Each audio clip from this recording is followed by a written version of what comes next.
Welcome to another episode of Sports and Songs Podcast. We're your hosts, Dan and Andy. Today's July 11th, 2022. We're in season 3, episode number 34. Andy, 34. Time flies. We have a special guest. We're going to be interviewing David Shama from Shama Sports Headliners today as part of the sports segment of the show.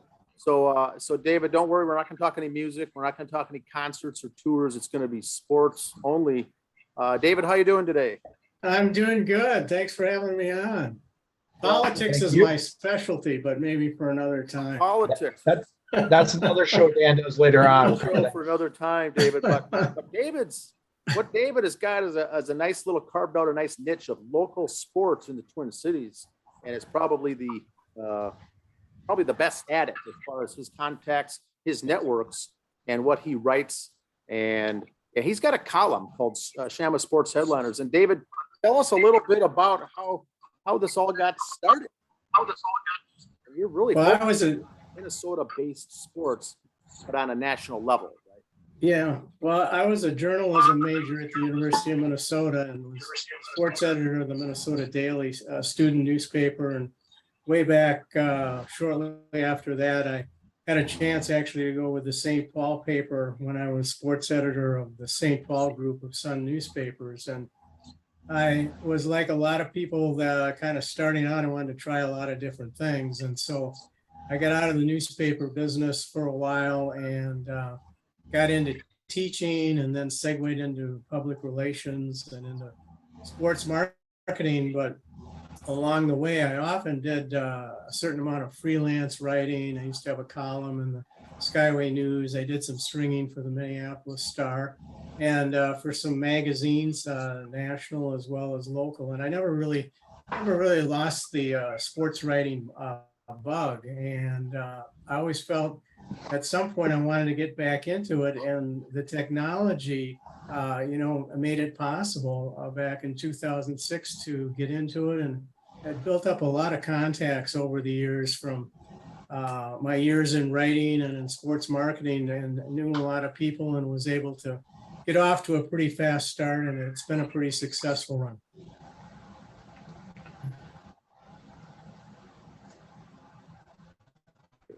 I had myself on mute, but it's basically technically a blog, but you're really writing a column. You're really putting a column or 2 or 3 out per week on sports.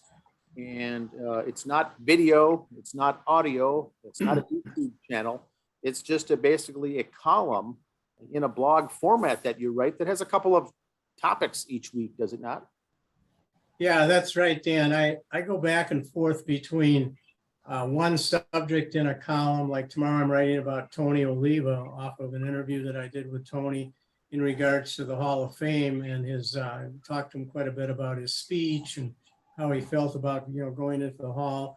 But then often too, I'll write a notes column that's just got tons of notes in it. I usually try to write between about 16 and 22 paragraphs. And when I write a notes column, try to find something that's breaking news or close to it or is topical. And right now I'm usually writing twice a week, Sunday to Tuesday. You were mentioning that it's not YouTube like, it's not video. For your listeners out there or viewers out there, what it's really akin to is if they were to, log on to Pat Ricey's column or Jim Suhan or Charlie Walters or any of those guys, they'll see words and text, and hopefully they'll like what I do. Did you find it? You write about all different topics. Did you at any point ever say, going, you know what, I want to be just a Twins beat writer or just a North Stars or Wild beat writer? Or do you like doing a little of everything? Well, I like doing a little bit of everything. I do cover some teams more than others. Gopher football has been a big topic for me, and that's where I think some of my best stuff has been. And I get a lot of feedback from Gopher football. And the Vikings, I've spent quite a bit of time on the Vikings, the Twins, less or so, I would say, on the Minnesota Wild, and pretty good on the Timberwolves beat as well. So I like to do them all. It's a real assignment and challenge to try to come up with creative stuff, because, I don't just, put news releases out there or try to copy what somebody else does. I give my own take, or I have my own sources. And I'm fortunate, to have all the contacts and been able to make more since I've been doing this over the years. It's going to be 16 years now in August since I launched. So I'm not a fresh face on the block right now. Yeah.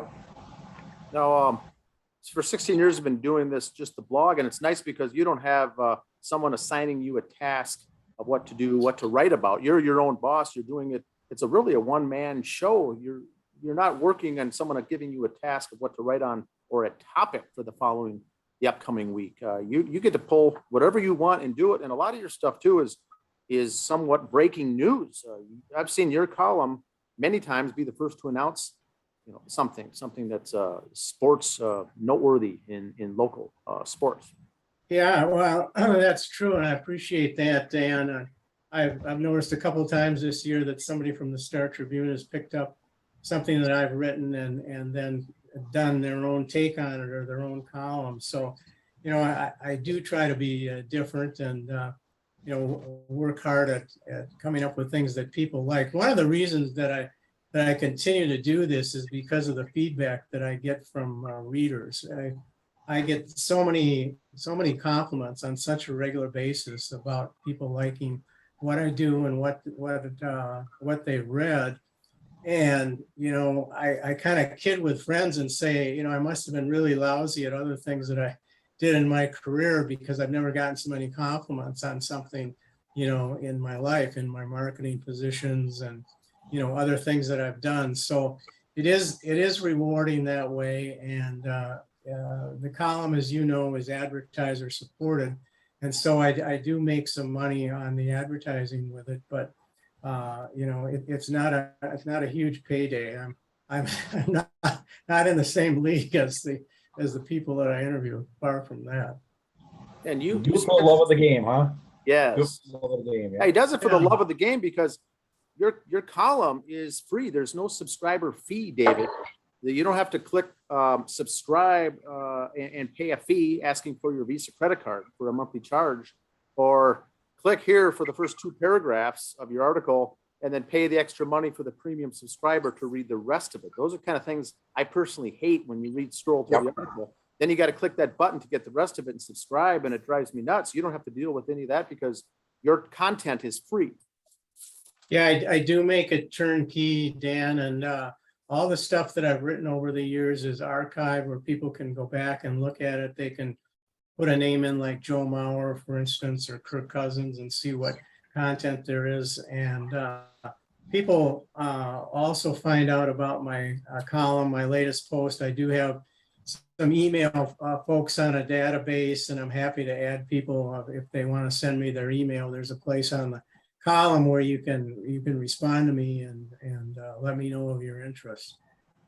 I do see at the bottom of each article, David, there is a room for comments and for people to exchange, thoughts on these things. Most of those, like you said, was people who write back to you personally and say, good job, or I like the article. They're not leaving comments at the bottom of the article for people to either agree or disagree with or get into some friendly banter. Do you wish to have more folks commenting on the actual article itself, or do you like just a personal email touch? Well, I like to get the feedback on whether it comes directly to my emails or whether they post something, because it gives me an idea as to what other people's thoughts are, what they're thinking. Once in a while, I might get called out for missing something with grammar, and sometimes I might possibly screw up a fact, but I do go over my stuff pretty thoroughly. I'll probably read through each column at least 4 times. And my wife, who Dan, has also got a good background in writing and English, and she usually takes a look at it. She's kind of outside the zone of you and I when it comes to sports, but when it comes to sentence structure and all that, she's pretty good. So yeah, I like to hear from people. Yeah, they're good. They're good, easy to read, quick to read columns. They're not too long. They provide what is needed in the article. It's quick and to the point, and it's easy to read through those. I enjoy them. And like I said earlier, it's really for those thinking of following, it's the four main pro franchises in Minnesota, in addition to the Gophers. Gophers basketball you cover a lot on. You also cover Gophers hockey. Gopher football, you're a big fan of that, but also there's wrestling and things, the wrestling team, baseball team as well from the Gophers, because you were a U of M Gopher alumni also. So that's what pulls in, tugs at your heartstrings, so to say. Yeah, that's fair. And you mentioned wrestling. I had Gable Stevenson on with a column here not too long ago. So sometimes I do get into some other sports at the university. And, the column is Sports Headliners. And I try to keep true to that by having, names on that people recognize and that, people are most interested in. And so we've been fortunate that way to get a lot of good stories over the years. Now, tell us a little about your background with the Minnesota North Stars, David. You were very active in that, very close to that franchise as well. Yeah, I mentioned way back when I kind of segued out of sports writing for a while, and I got into PR. And my ambition way back in the day was to see the NBA return to Minneapolis, where the Lakers had been so prominent for years. And kind of a funny story. Sometimes we all take sort of a flyer on things. And I can remember writing a letter maybe in the late 60s or early 70s to the NBA commissioner. His name was Walter Kennedy. And I said, I'm inquiring about an NBA franchise from Minneapolis. And he wrote back and he thanked me. And this is the part that's funny, is that he said, just be aware that the cost of an expansion franchise is $650,000. So you can see, even Marv and Harv, they paid $32 million back in the late 80s.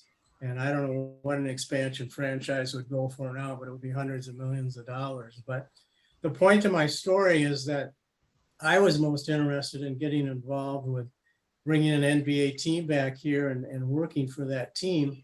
And so I went into some things PR-wise that kind of established a name for myself, but sort of the irony was that I ended up working for the Met Center where the North Stars played.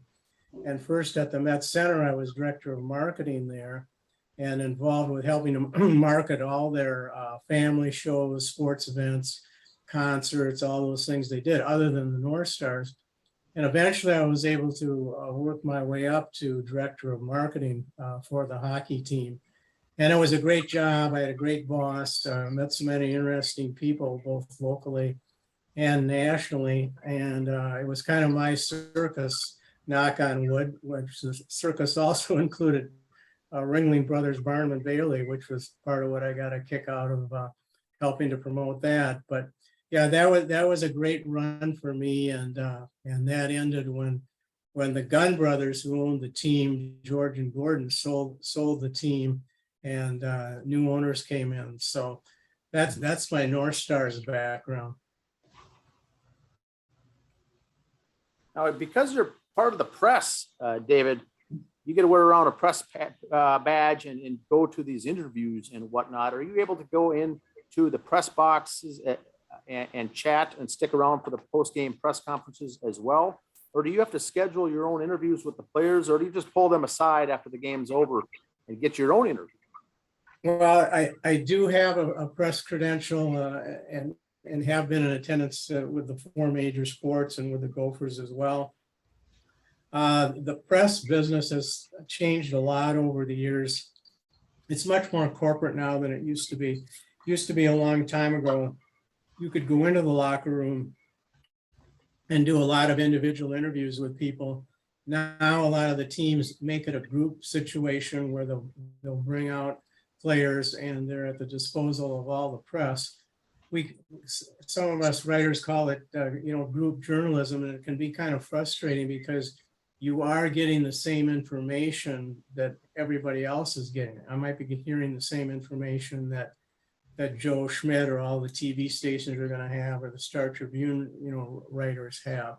And so that's an interesting way that the sports business has evolved. But I think because of my credibility, even before I started my blog, and hopefully the credibility of the way that it's written, I've been able to, usually be credentialed for events with the teams when I want to go. And there's a lot to that. And so I kind of try to pick my spots judiciously, even for practice or for games. I usually go with a pretty clear idea in mind as to who I'd like to talk to and what I'd like to get out of it. Well, the Twins are in first place right now. That's got to be fun for a local fan, and also the upcoming draft. The Major League Baseball draft usually was in June. Now it's held in July, and it kind of ties in with the All-Star events. The Twins have the number 8 pick, I believe. Is that right? I think so, Dan. I haven't looked much at the draft, so you may have that correct. Andy, do you have? I think they're the 8th. And how about the Mets? Where are they at? Mets, I do not know. I know they're working on getting a trade. Theirs is up in the air right now because they're trying to get pitching so bad. I see. So they're dangling it out there. Yeah, and because the Twins Their finished, draft position is today could be different tomorrow.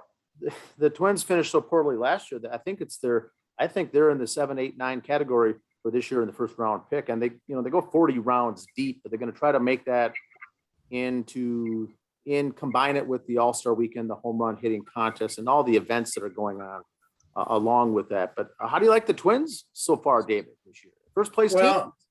Yeah, I mean, that's the positive is that they've been in first place for most of the year, and I don't think they've lost more than 3 games in a row, maybe more than once or twice. And starting pitching has been surprisingly good, and I think generally the players they have in the field are pretty impressive. They've really tightened up the defense when they got Correa, and teams being strong up the middle is so important. And so that's a real plus for them. And when Buxton can play, he's a game changer, and he really makes a difference. It's kind of interesting. There's a lot of whining going on among Twins fans about the team.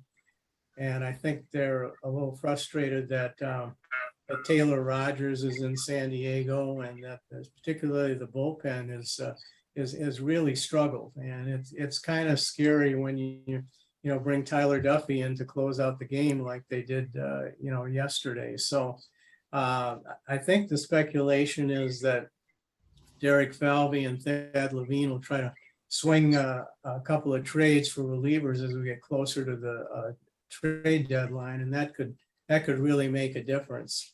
But I think most people would say, who know what they're talking about, that they're in the easiest division in baseball.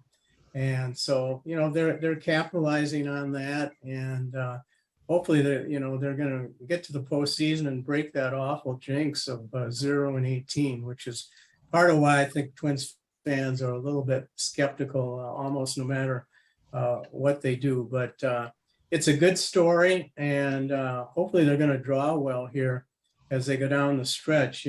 Coming out of COVID, I think that was difficult, and some people are trying to get comfortable with going back downtown. And I was down at a game here, and I noticed that they had the Hennepin County sheriffs there, and at least one of them had a good sized rifle with them. So I think they're trying to set an environment where people feel comfortable. But overall, Dan, you're right, and Andy, they're exceeding expectations. The White Sox were considered the class of the division, and right now they're 4.5 games up on them. So it's a good story. Well, that's what's so surprising with the division. Cleveland was supposed to be decent, at least anyway, this year. Chicago was supposed to be all of it, and here we're the only team above 500. You talk about the Twins pitching. Like Dan said, I'm a big Mets fan, so I'm the Mets guru. A couple of years ago, the trade was turned down. It was supposed to be Buxton for Syndergaard straight up. So kind of glad that didn't go through on both ends for the teams.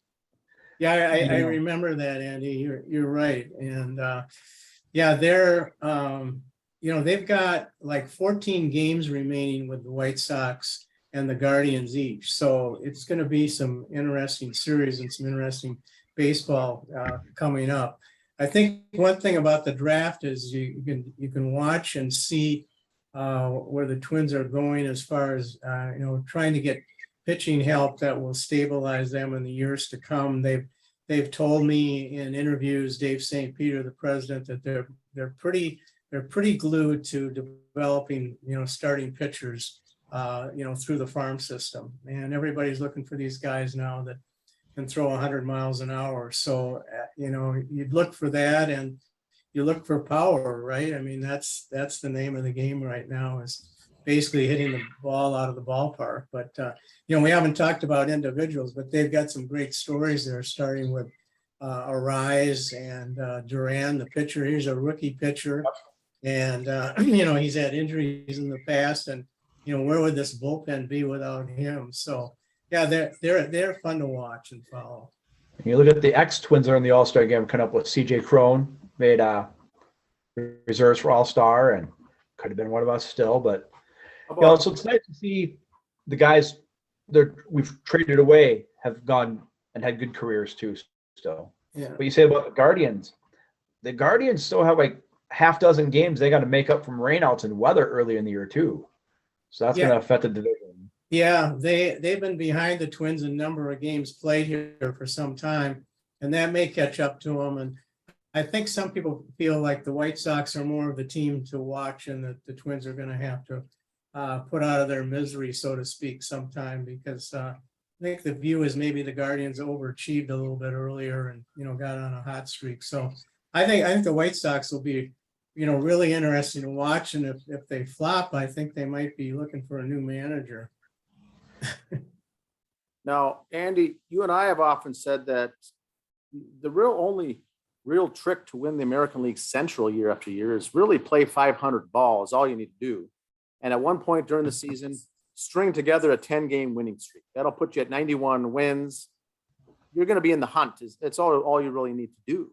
Do you agree with that, David, or is that not too far-fetched from when it comes to American League Central baseball?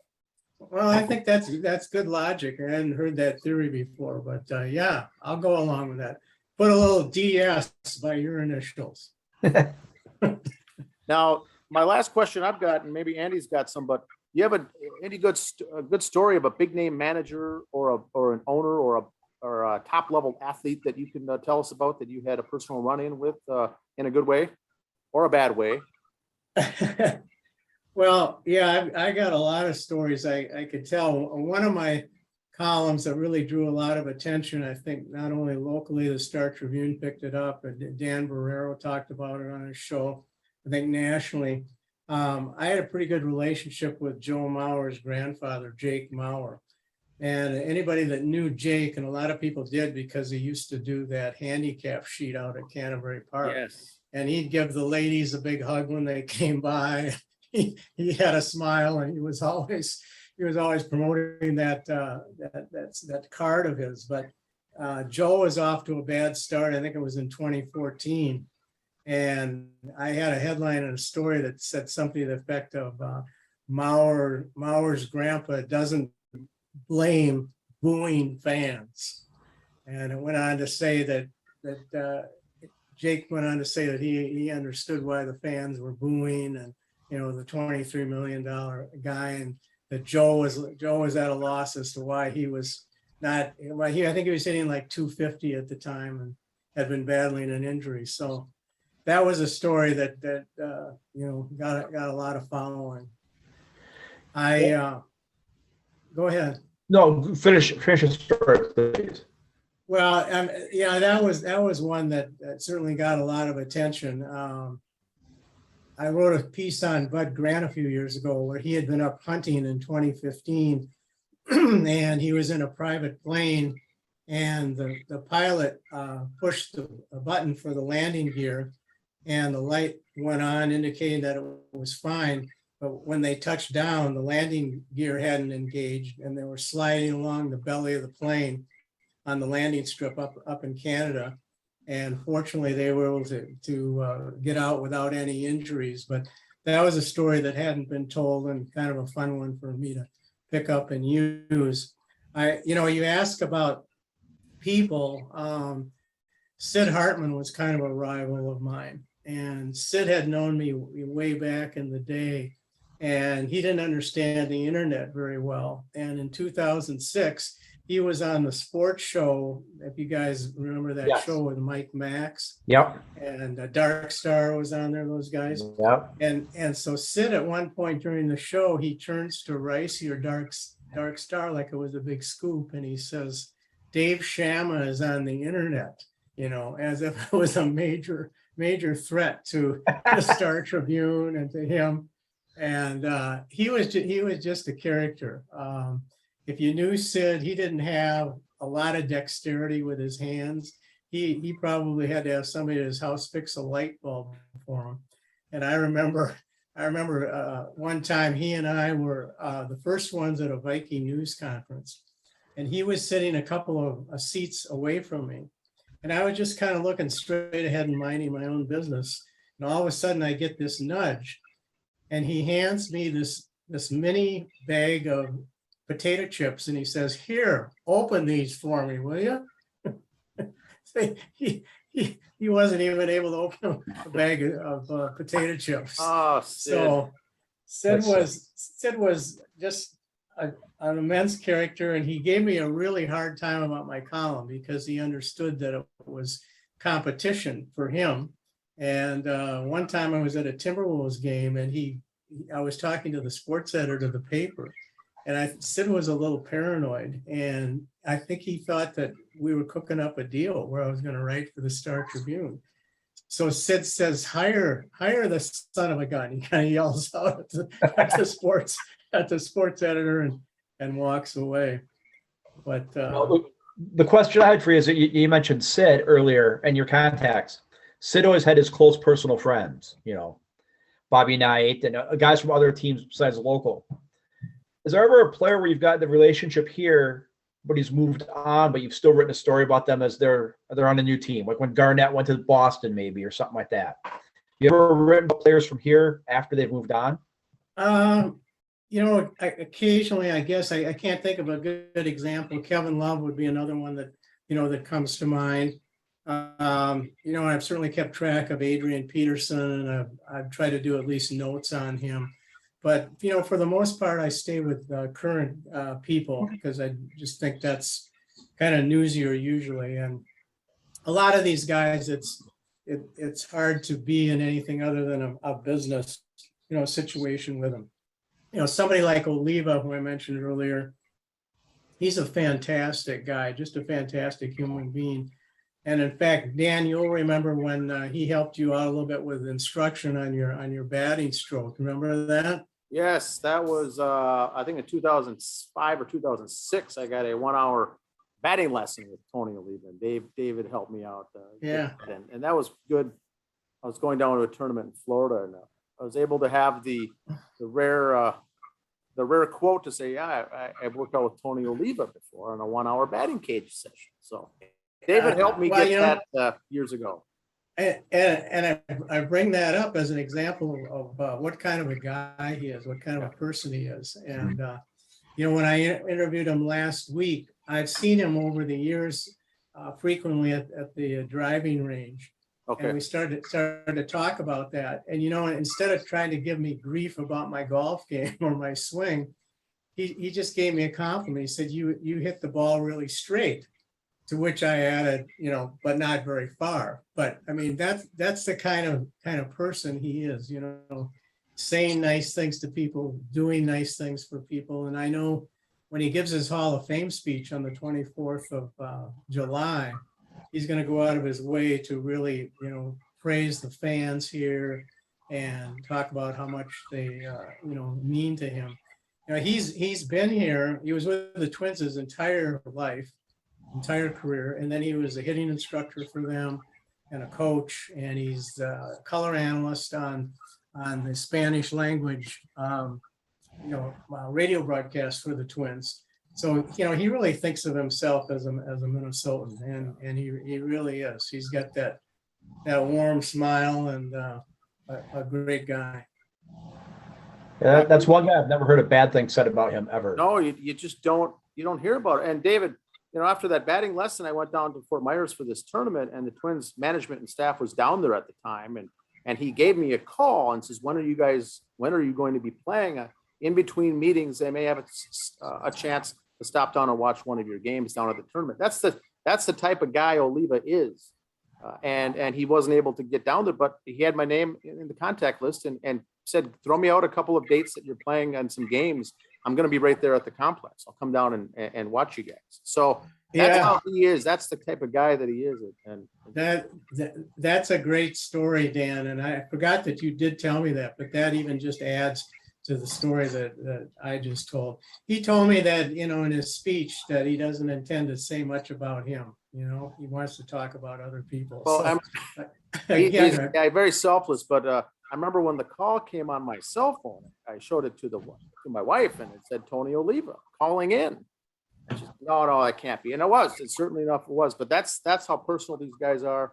David, you're the same way, and the contacts that you have too, you're very easy to get a hold of. Shoot an email to. How can fans get a hold of your column, David?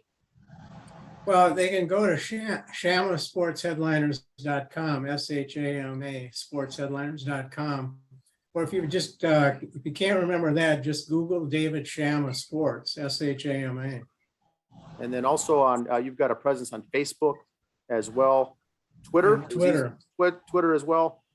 But it's very good stuff. It's all local. It's Minnesota based, and it's leading edge information. If it's not firsthand, it's newsworthy types of information. It's usually people that you've talked to or discussed things with in the past as well. But I enjoy reading your column. You've done some very good work, David.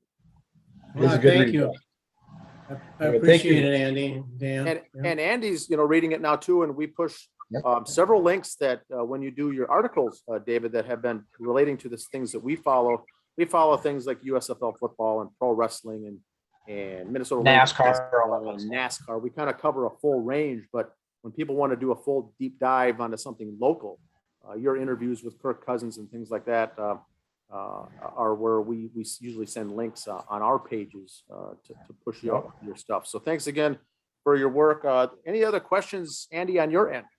No, I just want to thank David for his time, taking time out today and talking to us. Kai, you said you did it for love. That's kind of what we're doing here with the video end of it. We're kind of carrying that on.